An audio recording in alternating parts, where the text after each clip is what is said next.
정치와 좋은 삶. 이제는 아리스토텔레스가 왜 정치를 그저 여러 소명 중의 하나가 아니라 좋은 삶의 필수 요소라고 생각했는지 보다 확실히 알 수 있다. 첫째, 폴리스의 법은 우리에게 좋은 습관을 심어주고 좋은 인격을 형성하며 시민의 미덕을 길러준다.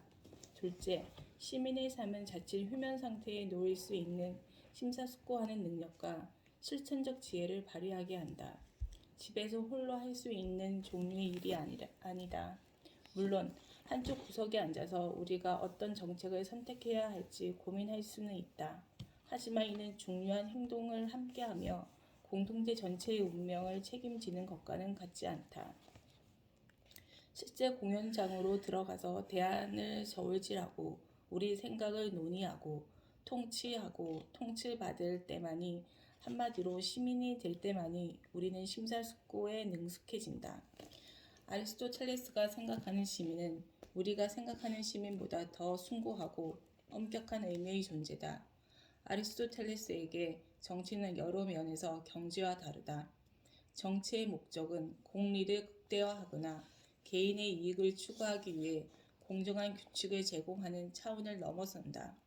정치의 목적은 우리의 본성을 표현하고 좋은 삶의 본질과 인간의 능력을 펼쳐 보이는 데 있다. 아리스토텔레스의 노예제 옹호. 아리스토텔레스가 찬양하는 시민권을 누구나 누렸던 것은 아니다. 여성은 자격이 없었고 노예도 마찬가지였다. 아리스토텔레스는 여성과 노예의 본성은 시민이 되기에 적절치 않다고 보았다.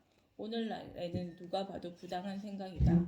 그런데 이 부당함은 아리스토텔레스가 그런 글을 쓴 뒤로도 2000년 이상 지속되었다. 미국에서도 노예제는 1865년에야 폐지되었고 여성은 1920년에 비로소 투표권을 얻었다. 하지만 이러한 부당함이 역사적으로 오래 이어졌다고 해서 아리스토텔레스가 그 부당함을 인정했다는 사실에 면죄부를 줄 수는 없다. 아리스토텔레스는 노예제를 수용하는 데 그치지 않고 노예제의 철학적 정당성까지 제시했다. 이제 그의 노예제 옹호론을 살펴봄으로써 그것이 그의 정치적 전반에 어떤 영향을 미쳤는지 알아볼 가치가 있다. 어떤 사람은 아리스토텔레스의 노예제 옹호 주장을 보며 그의 목적론적 사고 자체에 문제가 있다고 생각하고, 또 어떤 사람은 목적론적 사고가 당시의 편견 때문에 잘못 적용되었다고 생각한다. 나는 아리스토텔레스의 노예제 옹호가 그의 정치 이론 전체를 퇴색시킬 오점이라고 생각하지 않는다. 하지만 왜 그런 단호한 주장을 했는지는 꼭 살펴보아야 한다. 아리스토텔레스에게 정의는 적합성의 문제다. 권리 배분이란 사회 기관의 텔로스를 확인한 뒤에 이에 걸맞은 역할에 적합한 사람을 찾아 그의 본성을 실현할 기회를 주는 작업이다. 사람들에게 제 몫을 준다는 것은 그들에게 마땅한 공직과 영예를 주고 본성에 어울리는 사회적 역할을 부여한다는 의미다. 근현대의 정치론은 적합성이라는 개념에 불편함을 느낀다. 칸트부터 로이스에 이르기까지 자유주의 정의론자들은 목적론적 사고가 자유와 어울리지 않음을 우려했다. 그들에게 정의는 적합성을 따지는 문제가 아니라 선택의 문제다. 즉, 권리 배분은 각자의 본성에 맞는 역할을 찾아주는 게 아니라 스스로 역할을 선택하게 하는 것이다. 이런 시각에서 볼 때 텔로스와 적합성이라는 개념은 의심스럽고 심지어 위험하기까지 하다. 과연 누가 내게 어떤 역할이 맞고 내 본성에 어떤 역할이 어울린다고 말할 수 있단 말인가? 내가 사회적 역할을 스스로 선택할 수 없다면 내 의지와 상관없는 역할을 맡을 수 있다. 만약 권력을 쥔 사람이 특정 집단의 종속적 역할에 적합하다고 판단한다면 적합성이라는 개념은 쉽사리 노예제로 흐를 수 있다. 자유주의 정치론은 이러한 우려를 감안하여 사회적 역할을 적합성이 아닌 선택에 따라 배분해야 한다고 주장한다. 사람들의 본성을 판단해 역할을 정해주기보다는 직접 자기 역할을 선택하도록 해야 한다고 생각한다. 이런 관점에서 보자면 노예제는 그들이 선택하지 않은 역할을 강제한다는 점에서 잘못이다.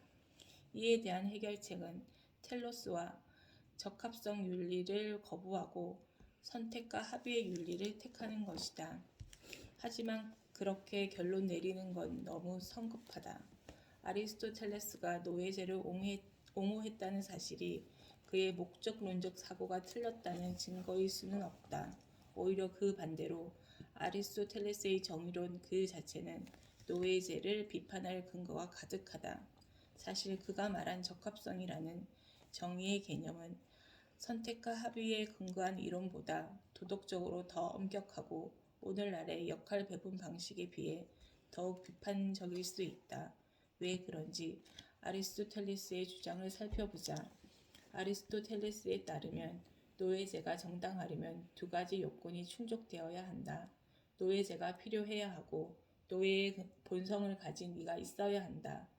아리스토텔레스는 시민과 함께 모여 공동선을 심사숙고하는 동안 누군가 집안일을 해야 하기 때문에 노예제가 필요하다고 주장한다. 폴리스에는 분업이 필요하다. 잡다한 일들을 해줄 기계를 발명하지 않는 한 일상적인 잡무를 누군가 해주어야 나머지 사람들이 자유롭게 정치에 참여할 수 있다. 그래서 아리스토텔레스는 노예가 필요하다고 결론지었다. 하지만 필요한 것만으로는 충분하지 않다. 노예제가 정당하려면 본성이 노예의 역할에 적합한 사람이 있어야 한다. 그래서 아리스토텔레스는 노예 역할이 본성에 맞아 그것이 정당한 조건인 사람이 있는지 아니면 반대로 노예는 누구의 본성에도 안 맞는지 묻는다. 노예가 본성에 맞는 사람이 없다면 정치적으로나 경제적으로 노예가 필요하다는 이유만으로 노예제를 정당화할 수는 없다. 아리스토텔레스는 그런 사람이 존재한다고 결론 내린다. 어떤 사람은 천성적으로 노예다. 이들은 육체가 영혼과 다르듯이 일반인과 다르다. 그런 사람은 노예로 타고났으며 그들은 주인의 지배를 받는 편이 낫다. 만약 다른 사람의 재산이 될 수 있는 특질이 있다면 또한 그런 이유로 정말 그렇게 된다면 그리고 이성적 사고를 스스로 할 수 없지만 다른 사람의 이상적 사고를 어느 정도 이해할 수준이 된다면 그 사람은 천성적으로 노예다. 자유인으로 태어나는 사람이 있는 것처럼 노예로 타고나는 사람도 있다. 그런 상황에서는 노예제가 이롭기도 하고 정당하기도 하다. 아리스토텔레스는 역시 자신의 주장에 일부 문제점이 있다고 느꼈는지 재빨리 단서를 붙였다. 하지만 반대 견해를 가진 사람도 어느 면에서는 분명 옳다. 당시 아테네에 있는 노예를 살펴보면 그는 비판자들의 말에 일리가 있음을 인정하지 않을 수 없었다. 당시에는 순전히 우연한 계기, 즉 원래는 자유인이었으나 전쟁에서 포로로 잡히는 바람에 노예가 된 사람이 많았다. 노예는 이들에게 적합한 역할이 전혀 아니었고 천성적인 결과가 아니라 불운의 결과였다. 그래서 아리스토텔레스의 자체적 기준을 보면 부당한 처사다. 실제에서는 노예나 자유인이 모두 천성적으로 노예이거나 천성적으로 자유인이라고 볼 수는 없다. 누가 노예에 적합한지 어떻게 판별할 수 있을까? 아리스토텔레스는 생각해 보았다. 노예로 잘 살아갈 사람이 누구이고 노예 역할에 분노하여 도망칠 사람이 누구인지 알아볼 수 있어야 하는 게 기본이다. 물리적인 힘을 동원해서 다뤄야 한다면 그는 분명 노예에 맞지 않는 사람이다. 아리스토텔레스가 강요를 부당함의 징표로 본 이유는 반드시 합의를 거쳐 역할을 부여해야 합법이라고 보아서가 아니라 누군가에게 무력이 필요하다는 사실 자체가 그의 본성이 그 역할에 맞지 않다는 의미이기 때문이다. 본성에 맞는 일을 맡은 사람에게는 무력이 필요하지 않다. 자유주의 정치론에 따르면 노예제는 강요하기 때문에 부당하다. 한편 목적론에 따르면 노예제는 우리 본성과 맞지 않아서 부당하다. 즉 강요는 부당함의 증상이지 부당함의 근거가 아니다. 노예제의 부당함은 텔레스와 적합성이라는 윤리 안에서 완전히 설명할 수 있으며 아리스토텔레스는 전부는 아니지만 어느 정도 그렇게 설명한다. 텔레스와 적합성이라는 윤리는 선택과 합의라는 자유주의 윤리보다 직장에서 더 엄격한 정의의 도덕적 기준을 설정한다. 예를 들어 닭 가공 공장의 작업 라인에서 일하는 것처럼 반복적인 업무를 오랜 시간 해야 하는 위험한 직업을 생각해보자. 그런 노동은 정당할까 부당할까? 자유지상주의자들은 그것이 노동자가 노동력과 임금을 자유롭게 교환했는지 여부에 달렸다고 대답한다. 로이스라면 합의 당시 양측이 처한 주변 여건이 공정한 상태에서 노동이 자유롭게 교환되었을 때에만 정당하다고 답할 것이다. 아리스토텔레스에게는 주변 여건이 공정한 상태에서 합의했다고 끝이 아니다. 그 일이 정당성을 얻기 위해서는 노동자의 본성에 맞아야 한다. 하지만 그렇지 못한 일도 있다. 너무 위험하고 반복적이며 지치는 일이라 사람이 하기 적절치 않은 경우도 있다. 그럴 경우엔 우리 본성에 맞도록 일을 재조정해야 한다. 그렇지 않을 경우 노예제가 부당하듯이 그 일도 부당하다. 케이시 마틴의 골프 카트 논제.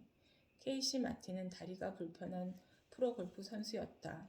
혈액순환 장애로 골프 코스를 걸어가려면 고통이 심했고 출혈과 골절이라는 심각한 위험이 뒤따랐다.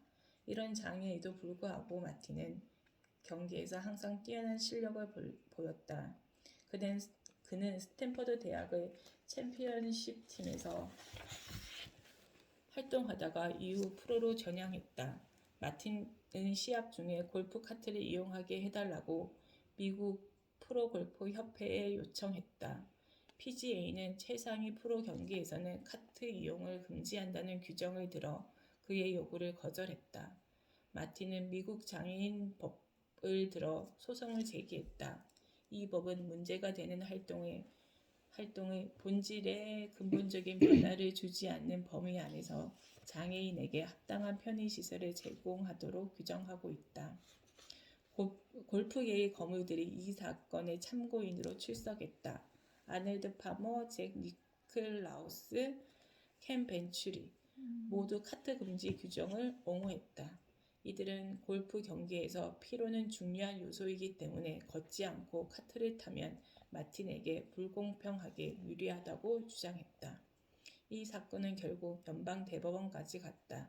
대법원 판사들은 한편으론 대법관으로서의 품위에 어울리지 않고 다른 한편으론 비전문가 입장으로 볼 때 언뜻 어리석어 보이기까지 하는 질문과 씨름을 해야 했다. 골프 코스에서 카트를 타고 다니면서 샷을 하는 사람도 진짜 골프 선수일까? 이 사건은 전형적인 아리스토텔레식 정의에 따른 의문을 제기했다. 마틴에게 골프 카트를 이용할 자격이 있는지 판결하려면 법원은 대상이 되는 활동의 본질을 판단해야 했다. 코스를 걷는 것은 골프의 본질일까 부차적 행위일까? PGA 주장대로 걷는 것도 골프의 본질에 해당된다면 마틴에게 카트를 타도록 허용하는 것은 경기의 본질을 근본적으로 바꾸는 조치다. 권리에 관한 이 질문을 답하기 위해 대법원은 골프의 텔로스, 즉 본질을 판단해야 했다. 대법원은 7대2로 마틴에게 골프 카트 이용 권리가 있다고 판결했다. 다수 의견을 통해 존 폴 스티븐슨 판사는 골프의 역사를 분석한 결과 카트 이용은 골프의 본질에 어긋나지 않는다고 결론 내렸다. 애초부터 골프의 본질은 샷을 하는 행위였다. 즉 골프채를 이용해 티잉 그라운드에 있는 공을 쳐서 가급적 적은 타수로 일정 거리에 있는 홀에 집어넣는 행위다. 걷는 행위가 골프 선수의 체력을 시험한다는 주장에 대해 스티븐슨 판사는 어느 생리학 교수의 증언을 인용했다. 그 교수는 18개의 홀을 걷는데 고작 500칼로리 정도가 소모되며 이는 햄버거 하나의 든 것보다 적은 양이라고 증언했다. 골프는 강도가 낮은 활동이라 경기에서 오는 피로는 주로 스트레스와 동기부여에서 오는 정신현상이다. 마틴이 카트를 이용하게 함으로써 그의 장애를 보정해준다고 해서 골프의 본질을 바꾸거나 불공정하게 그를 유리하게 만드는 것은 아니라고 법원은 판결했다. 그러나 앤토니 스켈리아 판사는 이에 동의하지 않았다. 그는 적극적으로 반대 의견을 통해 법원이 골프의 본질을 판단할 수 있다는 생각을 거부했다. 그의 요지는 단순히 판사에게 골프의 본질을 판단할 권위나 능력이 부족하다고 주장하는 데 그치지 않고 법원의 판결의 밑바탕이 된 아리스토텔레식 전제, 경기의 텔로스, 즉 본질을 이성적으로 판단할 수 있다는 견해에 의문을 제기했다. 무엇이 본질적이라는 말은 대개 어떤 목적의 달성에 꼭 필요하다는 의미다. 하지만 경기의 진짜 본성은 오락이 전부, 이것이 경기와 생산적 활동의 차이 전부이므로 경기의 임의적인 규칙을 본질적이라고 말할 수는 없다. 스켈리아에 따르면 골프의 규칙은 모든 경기가 그렇듯 완전히 임의적이기 때문에 PGA가 정한 규칙을 비판적으로 평가할 기준은 없다. 팬들은 규칙에 마음에 들지 않으면 후원을 처리할 수 있다. 하지만 어느 누구도 이런저런 규칙이 골프가 테스트하는 기술과 상관없다고 말할 수 없다. 스켈리아의 주장은 여러 이유로 의심스럽다. 첫째, 그의 주장은 스포츠를 폄하한다. 진짜 팬이라면 스포츠를 그런 식으로 말하지 않는다. 스포츠가 완전히 임의로 정한 규칙에 지배되며 진정한 목적이나 특질이 되는 요소가 없다고 이야기하지 않는다. 자신이 좋아하는 스포츠의 규칙이 감탄할 만한 기술과 재능을 요구하고 또 이를 축하하기 위해 만들어진 게 아니라 임의로 만들어진 것이라고 여긴다면 경기 결과에 관심을 갖기 어려울 것이다. 그럴 경우 스포츠는 진지한 감상의 대상이 아니라 단순한 오락의 원천으로 전락하고 만다. 둘째, 서로 다른 규칙의 장점을 주장하면서 그 규칙이 경기의 질을 높이는지 떨어뜨리는지 얼마든지 의문을 제기하는 것은 얼마든지 가능하다. 이러한 논의는 청취자 참여 라디오 프로그램이나 경기를 주관하는 사람들 사이에서 늘 일어나는 일이다. 야구에서 지명타자 제도를 둘러싼 논쟁을 살펴보자. 어떤 사람은 그 규칙이 최고 타자를 타석에 세우고 타격이 약한 투수를 아껴두어 야구의 질을 높인다고 말하는가 하면 어떤 사람은 타격을 지나치게 강조하고 전략의 복합한 요소들을 없앰으로써 경기에 해를 미친다고 주장하기도 한다. 각 포지션은 어떻게 하면 최상의 야구 경기를 할 수 있을지에 대한 구상에 의해 결정된다. 어떤 기술을 시험하고 어떤 재능과 믿음을 축구하고 포상할 것인가. 지명타자 제도 논쟁은 소수 집단 우대 논쟁이 대학의 목적에 관한 것이었듯 궁극적으로는 야구의 텔로스에 관한 것이다. 마지막으로 스켈리아는 골프에 텔로스가 있다는 사실을 부인함으로써 이 논란에서 영예의 측면을 완전히 놓치고 있다. 4년 동안 진행된 기나긴 골프 카트 논쟁은 궁극적으로 무엇에 관한 것이었을까? 겉으로는 공정성 논쟁이었다.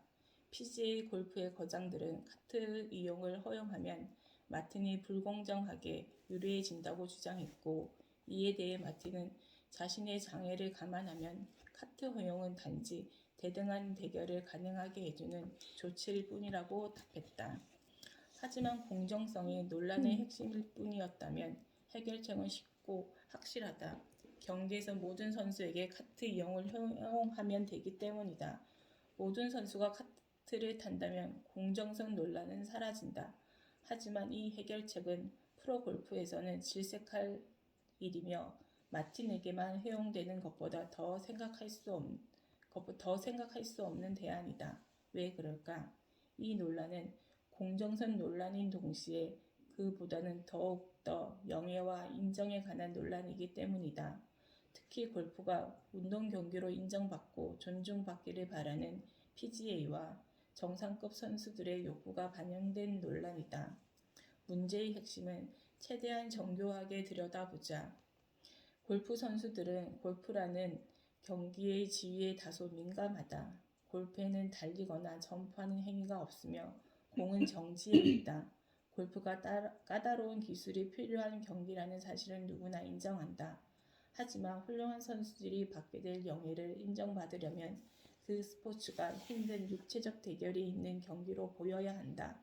이 분야 최고 선수들이 카트를 타고 경기한다면 운동선수로서 인정받기가 의심스러워지거나 힘들어질 수 있다. 이는 일부 프로 선수들이 카트를 이용하려는 마틴의 시도에 격렬히 반대하는 이유를 설명해 준다. 25년 동안 PGA 투어에 참가한 톰 카이트는 뉴욕타임즈에 다음과 같이 논평을 실었다.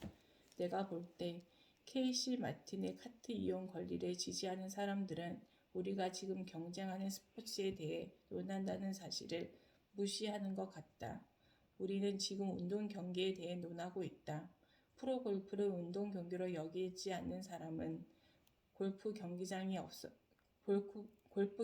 없었으며 그랬다면 아예 골프를 하지 않았을 것이다. 골프의 본질에 관해 누구의 의견이 맞는지 간에 대법원에서 다투었던 케이시 마틴의 카트 사건은 아리스토텔레스의 정의론을 생생하게 보여주는 사례다. 정의와 권리에 관한 논쟁은 흔히 사회기관의 목적, 그 기관이 배분하는 재화, 그리고 그 기관이 포상하고 영예를 수여하는 미덕에 관한 논쟁으로 이어질 수밖에 없다. 이런 문제에 최대한 중립적인 법을 만들기 위해 노력함에도 불구하고 좋은 삶의 본질에 대한 논쟁 없이는 무엇이 옳은지를 말하기가 불가능해 보인다.